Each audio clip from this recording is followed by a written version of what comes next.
right, hockey fans. So we got the first of all 4 game 6s. Rangers, Canes tonight, and then everybody's doing at least 6 with, I suppose, at least, I would say at least 2, maybe 3 going to 7. This series here, Canes, let's do this. All right, all the home teams that had a 3-1 lead lost. Now the Canes have game 6 at home. No, I don't want to start the trend of the home team winning game 6 because that would mean Panthers. So break the trend. Be the only one that's different, Carolina. Yeah. Be divergent. Be the only home game 6 team that's going to win. Okay. I don't know how that makes the Western Conference series pan out. Don't really care. It doesn't matter. In fact, with Rangers and Canes, we're just having fun with it, watching hockey-ish. It doesn't really matter to us who we play. The Rangers have all these good players in the goalie, and the Canes have all these good players in the goalie. The Canes got a bone to pick with us from last year, so there's that. But the Rangers probably have the better goalie and the better team. So what would I like to see tonight? There have been a real, I'm missing the taste in my mouth of like triple overtimes. There hasn't been any, right? There's been 1 double overtime, or was there 2 this entire playoffs? I think there was just the 1. That element has been missing. There's not been enough overtime hockey. I'm rested and ready to go since took the day off yesterday. Dog had a good day. Yeah, let's do 6 and 6. 6 periods of game 6. Let's see how this goes.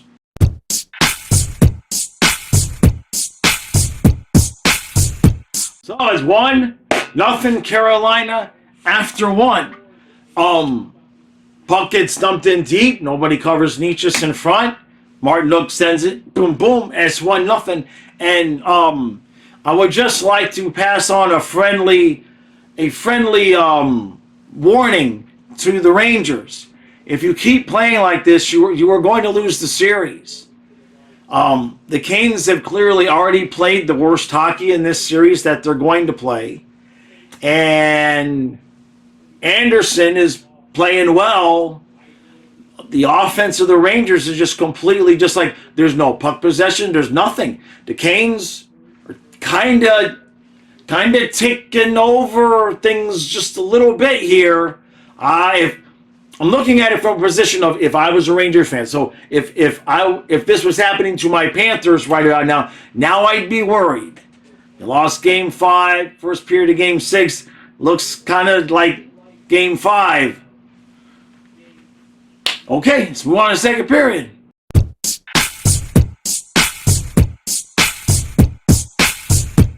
So, it's 3-1 Canes after 2.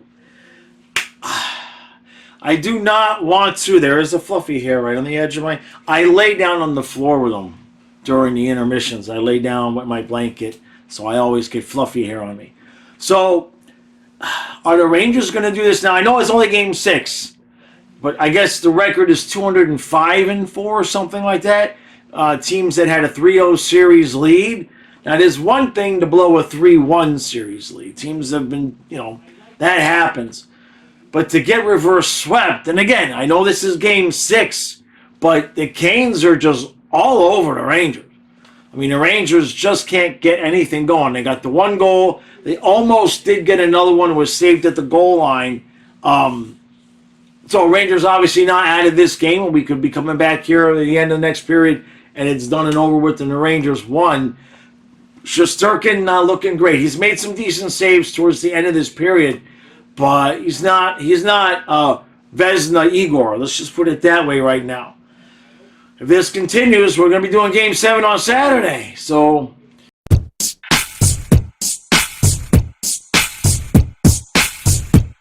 well, all right, so we have a tradition around here when a player gets a hat trick, I take off my hat and I throw it at the camera and I try to hang it on the flash of the camera. Now, in all of the years for all of the Panther hat tricks, I've never managed to do this. The only time I've ever managed to hang the hat off of the flash and cover the camera was Nathan McKinnon. got a hat trick a few years ago in the playoffs. So here you go. This one's for Chris Kreider. He gets 3 in the third period. Oh, not even close. Not even close. Like, I don't even think I dinged the camera at all. Jeez, that's terrible. Just as terrible, maybe not as terrible, as what the Canes just did in the third period. Wow. Wow. I mean, I'm a little queasy for Canes fans. I can't imagine being a fan of that team. Which, by the way, the game ends up getting tied. It was either a 3-3 or 4-3, and some kid's in the stands crying his eyes out, and you guys put him on camera, front and center for everybody to see. That's not cool. Don't show some poor 10-year-old kid crying in the stands like that. Nobody wants to see that. That's not right. Now, we went from the Rangers on the verge of an epic to a collapse to the Canes' epic collapse. Now, obviously, you got to give credit to the Rangers. They played a hell of a third period. Freddie Anderson did not play a hell of a third period, okay? Especially the one that he got beat short side. He should have just covered that up. I mean, you've got a 3-1 lead. I think it was still 3-1 halfway through the period, right? And it was at least 3-2 halfway through the period. And you just keep giving up goal after goal after goal. You give up the empty net goal. And Canes were just not able to mount any kind of a pushback at all. Rangers just dominate the period. And that's it. Boom. Just like that, it's over for the Canes. And you've got to figure that'll do it for Rod Brindamore. You got to figure that's going to be it for him as head coach of that team. It's the number of different ways that they end up losing in the playoffs. I understand, in hockey that not everybody wins, but I think they need fresh blood because the system that the Canes have, while works in the regular season and everything like that, they just can't get over the hump in the playoffs. Just can't. Gensel, nothing today anyway, right? Or did he get one today? I don't know. I don't think so. I don't think it was Gensel at all. But the point I'm making there is that you pick up a Gensel, Svechnikov was healthy, and it's the same result for the Canes. So, on the other side, Rangers. So if the Panthers finish up with Boston tomorrow, I would suspect that the Panthers won't even travel. Because, games in Boston, game 1 against the Rangers probably Tuesday, you figure? If there's Monday? Tuesday? No, it should be Tuesday. But then again, it could be Monday, right? Because that's what they did to Boston, right? They had Boston just have the 1 day of travel and then play against the Panthers. So could be Monday. I'm hoping for Tuesday, but I doubt that the Panthers would travel back. We need to finish. Panthers need to finish this series. We don't want to have the Rangers sitting at home, right? And we're in Game 7 having to travel all the way back to Florida. That would not be good. I'm not going to get into how I think that would all match up yet because we haven't won yet. So I'm not going to get into that. I'm just stunned at what we saw. I just can't believe 3-1. Okay, they make it 3-2, and you're thinking, all right, Carolina, get it settled down. And then when it was 3-3, I kind of thought maybe Brindamore would call a timeout. Maybe he would get things settled down because it was so obvious that the Rangers had just taken over.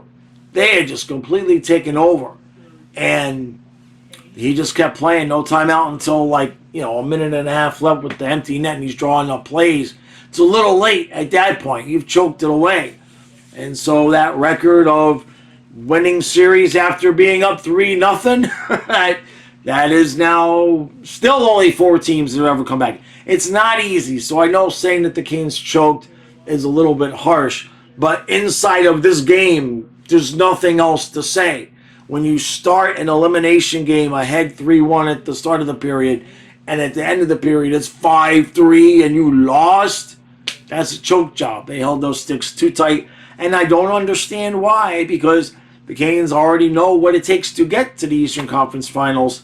But Shesterkin decided he'd had enough. He did not have a good first couple periods. Not terrible, but the one goal he let in, was it Aho's goal that he got beat pretty bad? Point is that in the third period, Shesterkin came back and he was lights out. Canes hit the post. They hit the next time they hit the post, and it bounced off of the post, off of Shesterkin's stick or his back, and then out. Didn't go back in. The Canes had their opportunities. Aho had a breakaway, missed the net. They had their chances to extend the lead, and you thought, okay, they're going to take care of this, and then boom, boom, boom, it's 4-3. I just incredible, unbelievable.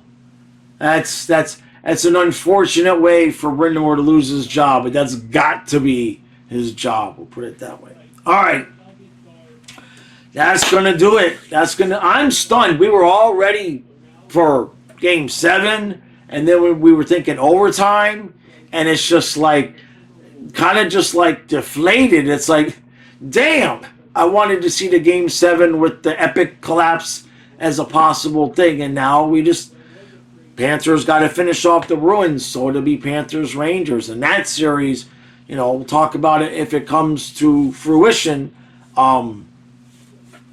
It's not easy. It ain't easy. And I think I hear something. I'm in my basement. I'm either hearing a mouse or something. Hold on. I don't know. Something was running around over there.